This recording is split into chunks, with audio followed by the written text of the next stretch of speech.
Hello everyone, this is Bob and Threadbare, and welcome back to Threadbare Reviews. Today we're back to requests, and so I'll be taking a look at a 2016 film requested by patron Joe Cool. The film's title is A Dark Song, and it's the product of a collaboration between Welsh and Irish filmmakers. The story about the story. A Dark Song is a horror film written and directed by Liam Gavin. And since this was his first and so far only feature-length film, there sadly isn't that much written about it. However, I was able to find an interview between him and the Austin Chronicle, and in it, he explains that the movie was inspired by his fascination with real-life magic practitioners, and how they're different from the way wizards and magicians are usually portrayed in fantasy books and films. Now, of course, since this is a horror film, the magic turns out to be real and dangerous, but in other ways, the film makes a point of keeping things realistic by using symbols from actual old magic tomes, and by having the two protagonists be fairly average in terms of looks and attitudes. A Dark Song is a low-budget, locally produced film that only has 2 real characters and a single location, and as such, it was shown on the film festival circuit in 2016, and then in 2017 it was given a limited general release at a few select theaters and several online streaming services. As such, I can't really gauge the box office earnings, but I can say that the film got a 92% rating on Rotten Tomatoes from the critics, and yet only a 60% rating from the users. The critics enjoyed pretty much everything about the film, from the score and cinematography to the acting and the script. So what will I think about it? Let's find out. The review. A woman named Sophia rents a house in the middle of nowhere in Wales and hires a black magic user from London named Joseph Solomon to conduct a powerful ritual. At first, he refuses when she tells him it's to rekindle a lost love, but when she then admits that her son died and she wants to speak to him again, he agrees.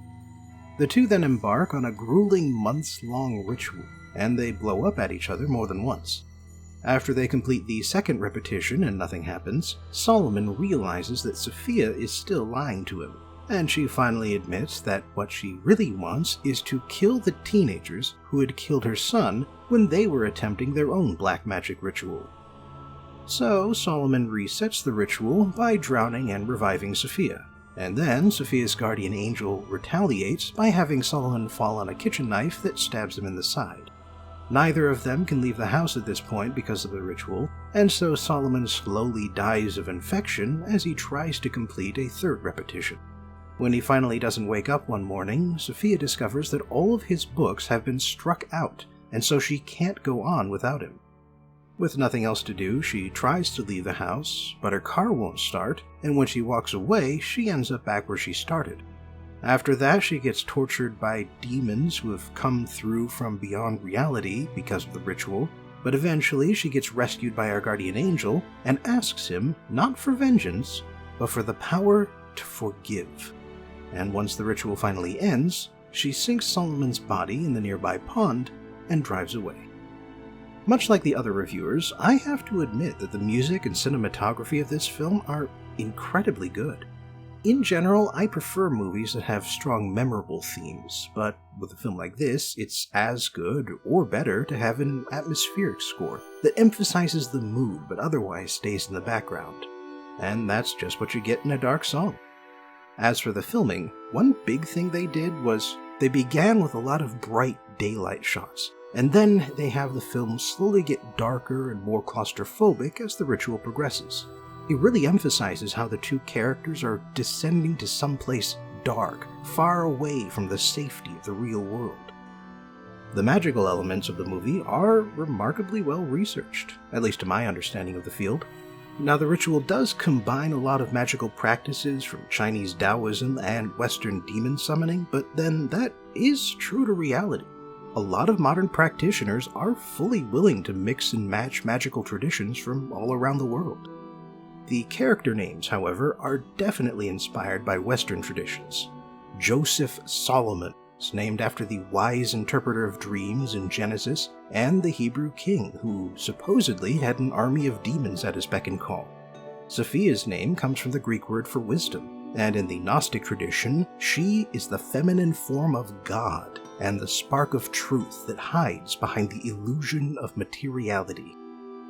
However, I also think that the movie falters towards the end when it moves away from unseen horrors and coincidences and becomes a haunted house, complete with actors in makeup jumping out at Sophia to scare her. The guardian angel at the end was also a little goofy looking, and they really missed an opportunity to put in one of those creepy Dionysian angels, like the one that's a set of floating wheels covered in eyes. Of course, the most important thing about the film is the journey of the protagonist, Sophia, and the fact that the whole film is, at least to some extent, an allegory for the grieving process. I'll go into more depth during the analysis section, but for now I'll say that it was done well, and it really made the movie a psychological journey, instead of a series of scary moments or a fight against some evil antagonist. I also enjoyed the acting, for the most part, and so I fully recommend this movie to anyone interested in horror, psychology, or real-world mysticism. The analysis. The thing about real-world magic is that it's all in your head. It involves stuff like fasting, purging, sleep deprivation, and pain infliction because they weaken your body and mind and make you more susceptible to hallucinations. It involves hallucinogenic drugs for that exact same reason. It also involves rituals and repetition and coincidences because of the confirmation bias. If nothing happens after the first try, you just keep doing it again and again until something happens, and then you can claim that the ritual caused it. However, even if magic isn't real and demons and angels are just hallucinations, these kinds of rituals are still dangerous and can still lead to lasting consequences. The point of them is to push your mind to the breaking point, and while that can sometimes result in new insights, it can also result in lasting brain damage. So while magic doesn't do what its practitioners say it does do something serious and important. That's why this movie is all about the protagonist's inner journey. And it's why you could very reasonably say that the last scenes of the film are Sophia going through a mental breakdown, during which she harms herself and hallucinates the demons and the angels that she sees. After all, the demons who torment her are her own inner demons, the hatred and the need for revenge that keep her from feeling any sense of peace or happiness. And when she ascends out of the basement and into the light, she learns how to forgive her son's killers. Because that's the big secret about forgiveness. You don't do it to let the target of your anger off the hook. You do it so that you can let go of a toxic source of hatred and anger and move on with your life. Another big theme of the film is knowledge and truth.